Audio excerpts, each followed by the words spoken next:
¿Ya pues en clase?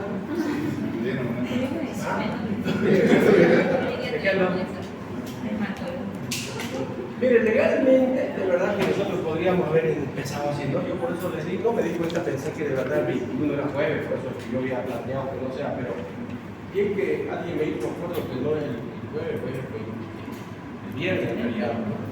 La otra opción era haber dado el sábado, pero ya está marcado, así que mejor el horario de clase, porque no estamos pedidas,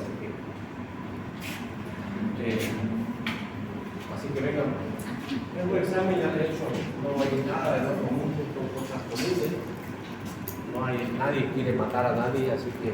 Pero hay que ver alguna manera de evaluar, ¿no? Los exámenes son para eso. ¿Qué decir?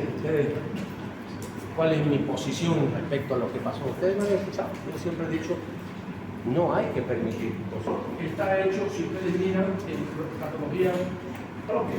Y miren, si yo hago una analogía, este programa, si ustedes quisieran homologarlo en Estados Unidos, Alemania, o Europa, seguramente no tenemos compatibilidad. Pero que estamos formando médicos para Bolivia. Entonces, este tema será que está allá. Seguro que no. Como tuberculosis peritoneal, digamos, ¿no? Ya ni saben casi de mucho tuberculosis. Pero para nosotros es importante porque si no saben, no va a dar. Acalasia, tampoco, ¿ves? Y luego vamos a tener megacólogo y cosas así, ¿ves? Que son propias de nosotros. Que nosotros no podemos dejar de no enseñar porque ustedes tienen que saber eso. No, pero yo estoy pensando y no, pero ya va, no hay que dar examen de verdad. Para que te revaliden. Se puede, ¿por qué no? Bien, vamos a hablar entonces de lo que es peritonitis y tuberculosis. Como están viendo su nombre, es una inflamación del peritoneo, pero por una causa etiológica del Corynebacterium tuberculosis. No existe otra posibilidad. Es una entidad poco frecuente a nivel mundial. En nuestro medio ocupa más o menos el 0.5% de casos nuevos de tuberculosis. Por lo tanto, un paciente que tiene tuberculosis prácticamente sí uno puede acabar. Cualquiera, no. Vamos a ver que son pacientes inmunodeprimidos, seguramente con adicción a alguna otra cosa, pero esa es la realidad de la que estamos, ¿no? Y viene a ser el 11% de las otras formas extrapulmonares. Ustedes saben, la tuberculosis es una enfermedad pulmonar. ¿Cuáles son las otras formas extrapulmonares que existen? La tuberculosis. Cutánea, en este caso estamos hablando de peritoneal. ¿Qué más? Ganglionar, linfática, ósea. En realidad, de lo que se imaginen. Los que se imaginen pueden haber tuberculosis. Hubo un colega pediatra y pango, buenísimo, casi se muere aquí en Santa Cruz. Hizo una pancreatitis y no mejoraba. Increíble. En el Brasil, por función, le hicieron por cantidad, van a ver que el diagnóstico es ya porque ¿cómo puede diagnosticar una tuberculosis, digamos, ganglionar o una tuberculosis de piel? ¿Será que le va a pedir vaciloscopía? No, bueno, si es EITA, la vaciloscopía es porque tiene que ser telefoto, ¿no? Y a este colega hizo una pancreatitis tuberculosa.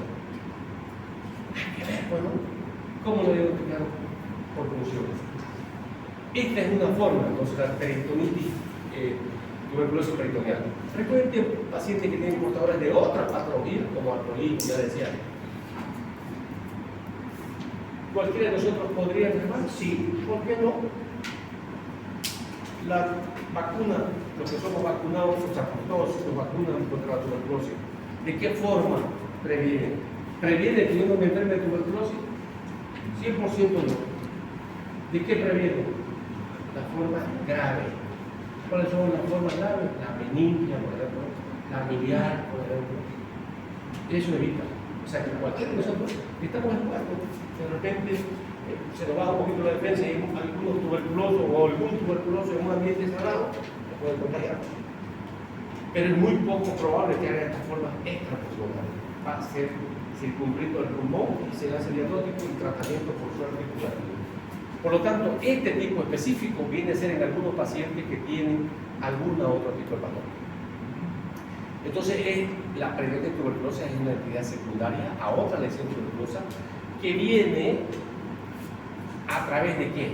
Puede ser en forma directa, ¿no? Puede ser por ruptura de víscera, ¿no? Hueca, de causa inflamatoria o traumática, ruptura del proceso séptico asentado en cualquier víscera, diseminación hematógena y diseminación linfática.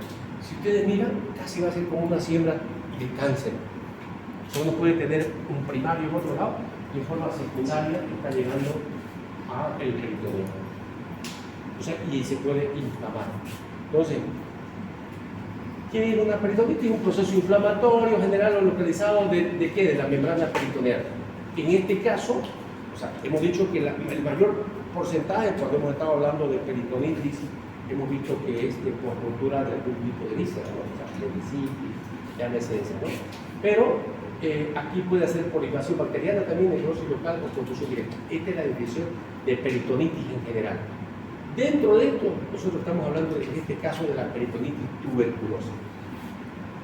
Está causada por el mismo micobacterio de la tuberculosis, el micobacterio tuberculoso, que va a llegar en este caso por tres mecanismos: transmural, o sea, el paciente que tiene tuberculosis, al expectorar parte, puede tragar de esa expectoración y se puede ir al intestino. Puede acantonarse en alguna parte del intestino, inflama, infecta y de esa vía transmural podría inflamar el peritoneo. La mucosa, ocular, serosa y hasta el peritoneo parietal. Salpingitis tuberculosa, vean ustedes, también hay tuberculosis genital. Claro, nuestro pueblo ya le ha dicho, ustedes podemos encontrar lo que ustedes imaginan. Puede haber. Vía hematógena o linfática de foco pulmonar. Puede llegar. ¿Se acuerdan cuando hablábamos de peritonitis primaria, secundaria y terciaria, no? La primaria, decíamos, es de un foco externo, ¿no? O sea, no tiene nada que ver con el abdomen. ¿Por qué vía? Linfática o hemática. Lo mismo está pasando aquí. Por vía hemática o linfática, el foco pulmonar viene e inflama, en este caso, el peritoneo.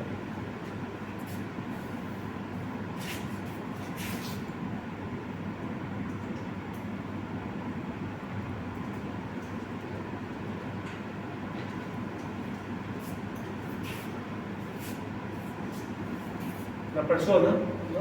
De forma por ingestión de alimentos infectados, en este caso puede ser por ingestión de alimentos infectados, o la misma tuberculosis pulmonar, o sea, toser, puede parte venir a la vía digestiva, inflamar la mucosa y por vía transmural infectar el peritoneo. Entonces, una de las formas, en el caso de las mujeres, por vía ascendente, también si fuera ginecológica, puede infectar la pelvis peritonitis. Y la otra es que este peritoneo se inflame por vía hematógena o linfática, ¿no? Entonces, aquí se la está viendo muy bonita la señora, pero tuberculoso obviamente normalmente no tiene esa característica. Tiene la sintomatología tendría que ser previa tuberculosis, o sea, ya saben ustedes de los síntomas de un tuberculoso, ¿no? Tiene anorexia, pérdida de peso, sudoración nocturna, ¿no?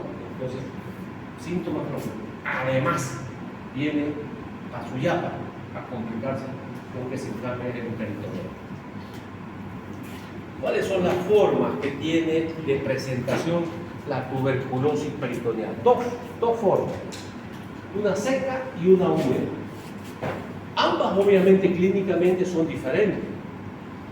La forma seca, así como dice su nombre, normalmente son pacientes emaciados, con abdomen excavado, ¿no? Excavado, y dentro pierde el lustre, ese líquido peritoneal que normalmente permite que no se adhiera al intestino. En este caso, al ser seca, se adhieren, o sea, se adhieren los intestinos, y entonces es la forma seca de presentación, o fibrino adhesiva, se hace un ovillo al intestino, se hace un ovillo.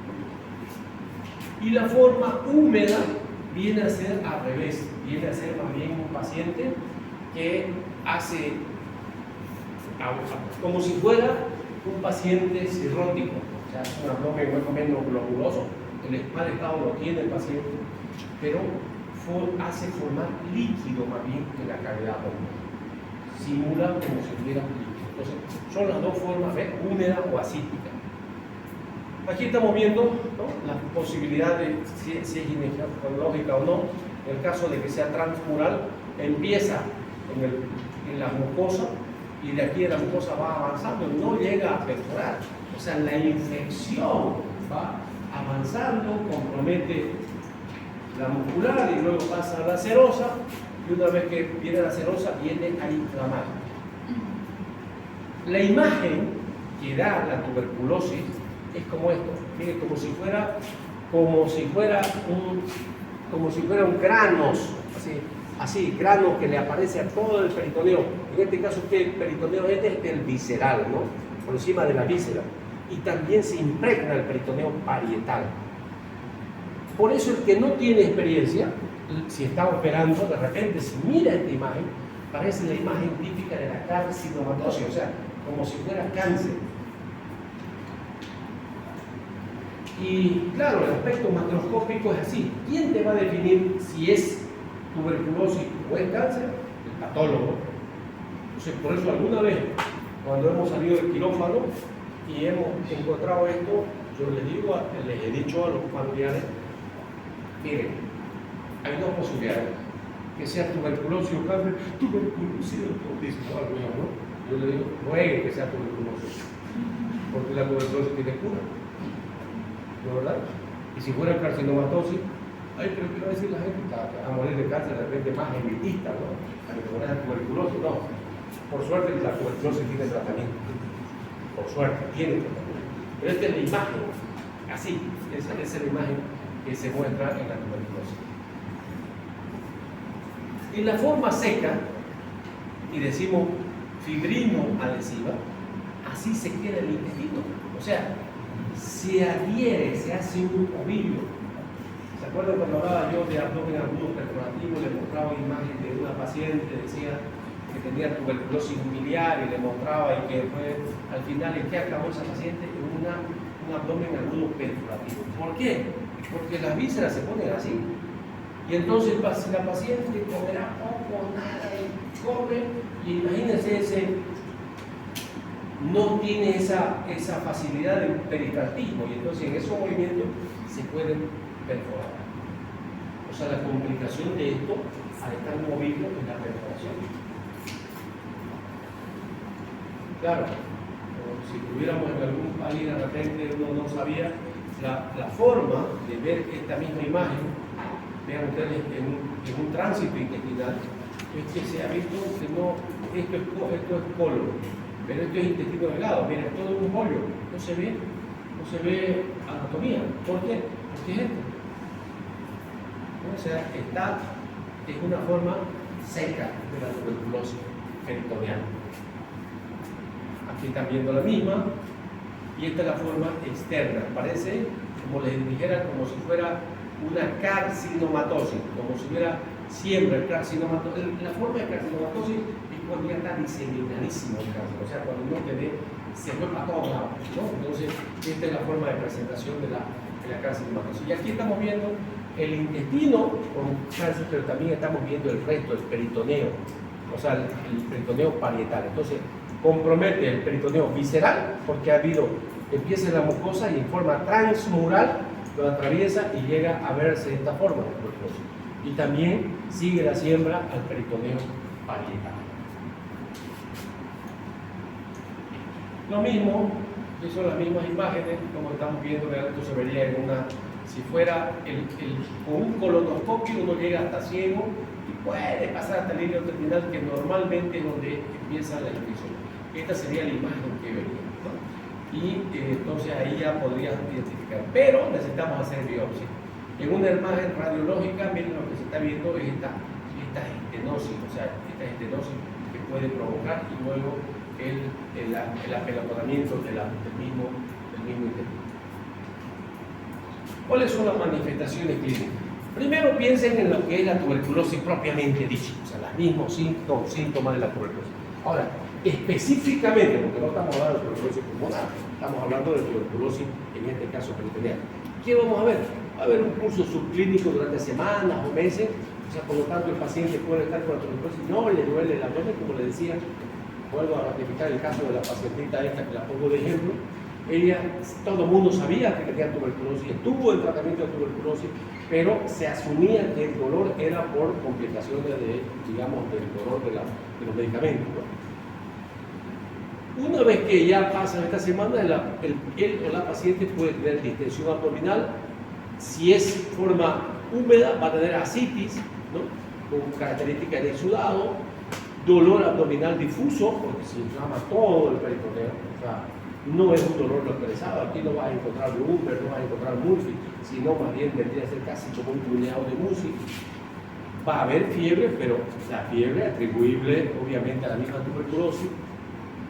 Como consecuencia también puede tener las otras posibilidades de lo que significa derrame pleural, todo lo que significa las patologías propias del pulmón. Como afecta en este caso al intestino, puede tener diarrea y obviamente pérdida de peso y anorexia. ¿Qué es lo llamativo de la parte abdominal? Esto, el dolor, la distensión abdominal, ascitis y el dolor abdominal difuso. En un paciente que tiene tuberculosis y tiene esto, sospechar que ya haya habido una siembra al peritoneo. Puede ser que haya habido una siembra al peritoneo. En la forma húmeda, entonces va a haber ascitis, va a haber aumento más bien de volumen de la roca, en vez de ser excavado va a estar aumentado. En cambio, en la forma seca, en el granuloma, si uno quisiera decirle, haga diferencia clínica entre una forma seca y una húmeda, tendrían que hablar de eso. En la forma seca hay granulomas, grandes adherencias en la cavidad peritoneal, en la húmeda no hay esas adherencias, ¿no? Por lo tanto, esas son las diferencias.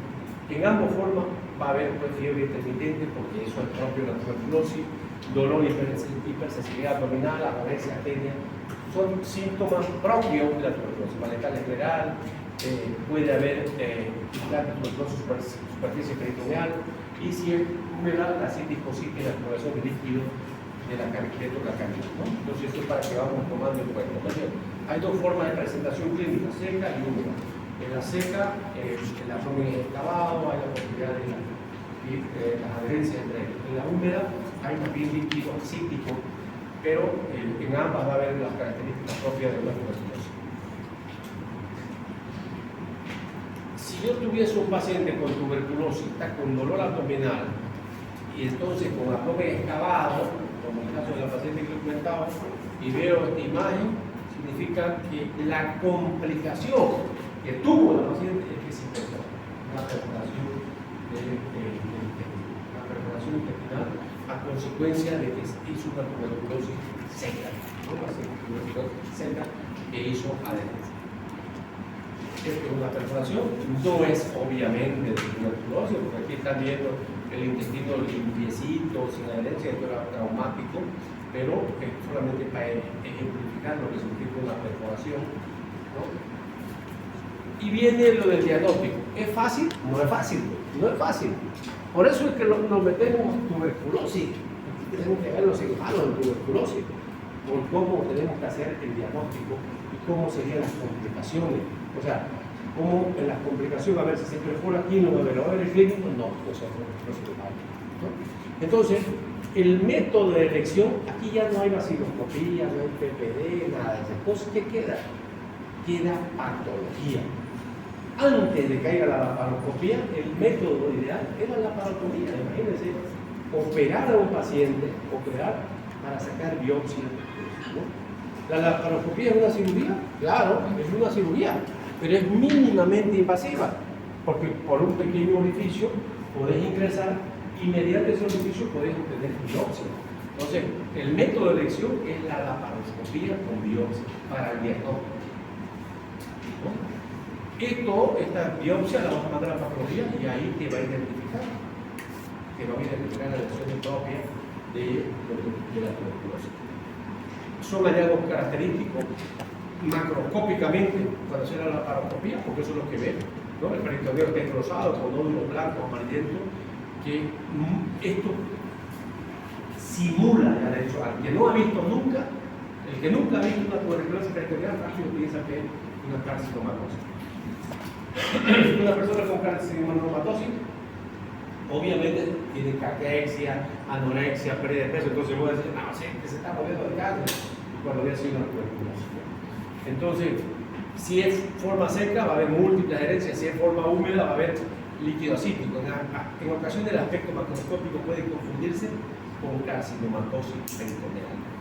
Por lo tanto, el único que certifica definitivamente qué es lo uno o lo otro es la patología, ¿no? El informe anatomopatológico. Eso es lo único que te va a confirmar el diagnóstico. Si es seca, si es húmeda, perdón, el aspecto del líquido acítico lo vas a enviar al laboratorio, el ciudadano va a tener predominio linfocitario, va a haber una baja posibilidad de identificar el bacilo ácido alcohol resistente, eso es lo que es el barro, ¿verdad? Aislamiento del bacilo tuberculosis no es muy efectivo, por lo tanto son otras formas los que te permiten la determinación de ADA, la adenosina es fiable, rápido, de bajo costo, pero por lo tanto sirve para hacer diagnóstico de tuberculosis peritoneal, y entonces en la forma húmeda, en la seca, biopsia.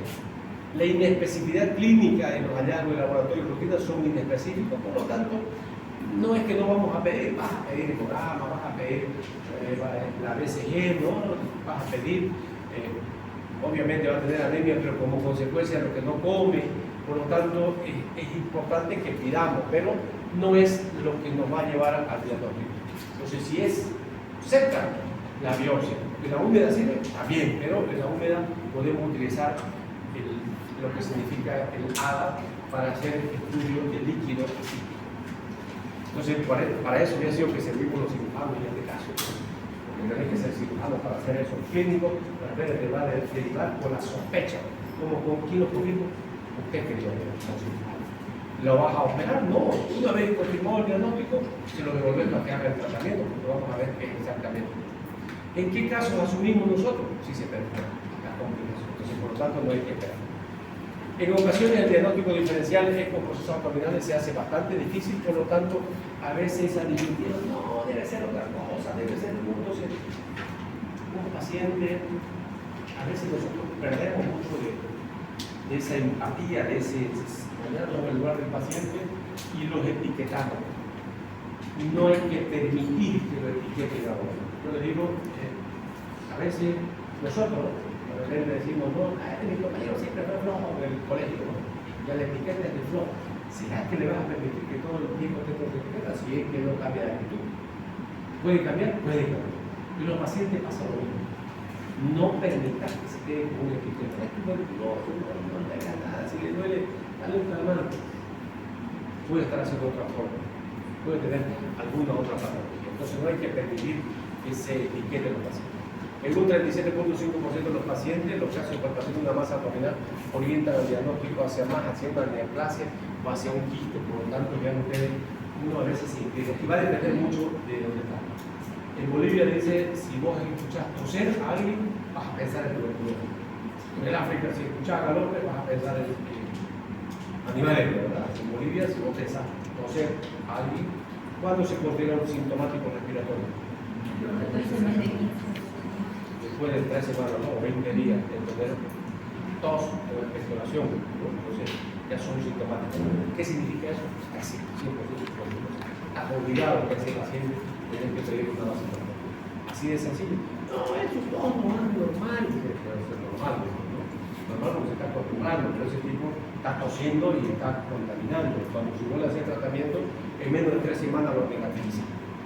Y en menos de 3 semanas la persona puede seguir su vida absolutamente normal sin ningún problema. O sea, ya no está aislado. Antes, en las películas, cuando no había tratamiento, se veía casi solo confinaba a las personas, ¿no? Y lo mandaban, decían que si aire, decía al campo, ¿no? Era para dejarlo que si vivía, si no se moría, pero no había nada que hacer hasta que apareció, obviamente, los anti-tuberculosis, ¿no? Incluso no es raro que en el estudio se determinen marcadores tumorales como el CA 125, que puede ser el que nos haga confundir. O sea, vean ustedes, sale positivo y le echan la culpa directamente a ese tipo de cosas. No es así. Hay que pensar nomás en la posibilidad en nuestro medio de la tuberculosis. Y el tratamiento, como les decía, fundamentalmente lo nuestro, que como materia de ahora, no es que sepa cuál es el tratamiento de médico para la tuberculosis, no es eso, no es cómo tenemos que hacer el diagnóstico de la tuberculosis peritoneal. Pero en Bolivia los antibióticos tuberculosos están dentro del esquema de salud, es un programa de salud, es gratuito, pero la incongruencia de ser cerrado, cuando vos sos cerrado en algunos programas, es tuberculosis peritoneal, sí, pero muéstreme la vaciloscopía que tenga 3 seriados, si no, no le doy antibiótico. ¿Verdad? Entonces, en estos casos sí corresponde que vos mostréis la patología y debería ser ya la condición sine qua non para hacerlo. La cirugía se reserva solamente para en caso de que vos, en este caso la laparoscopía, que viene a ser una intervención quirúrgica como método diagnóstico, ¿no? Antes de que haya la laparoscopía hacían punción, pero no todos son húmedos.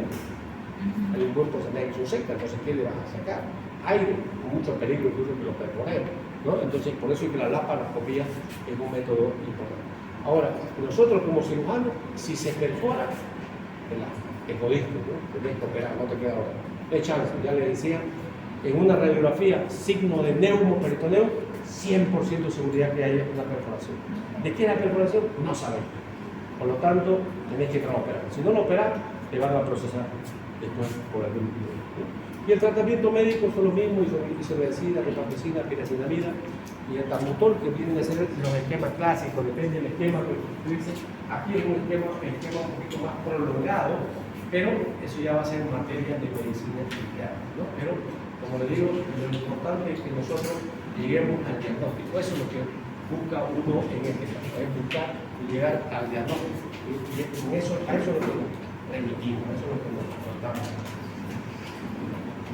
¿Preguntas? ¿Dudas? En este caso, doctor, la cirugía solo se hace para el diagnóstico. Así mismo. Muchas veces